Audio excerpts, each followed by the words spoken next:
Kuala Terengganu Jalan தோக் அடிஸ் tendering சாலையில் நேற்று நள்ளிரவு நடந்த ஒரு நடவடிக்கையின் போது தேங்காய் ஓடுகளை ஏற்றிச் சென்ற ஒரு லாரியை ஓட்டிய 16 வயது சிறுவனை சாலை போக்குவரத்து இலாகா ஜேபிஜே தடுத்து வைத்துள்ளது.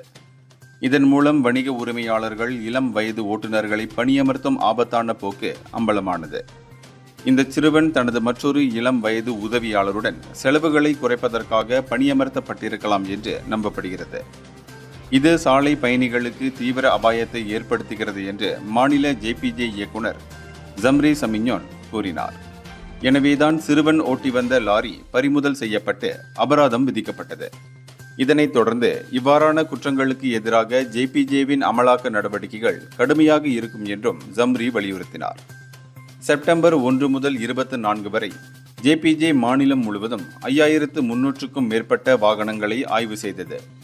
காலாவதியான உரிமங்கள், காப்பீடு, அதிகப்படியான சுமை, போக்குவரத்து, விலக்கு விதிமீறல்கள் போன்ற குற்றங்களுக்காக 600க்கும் மேற்பட்ட வாகனங்கள் மீது நடவடிக்கை எடுக்கப்பட்டுள்ளது.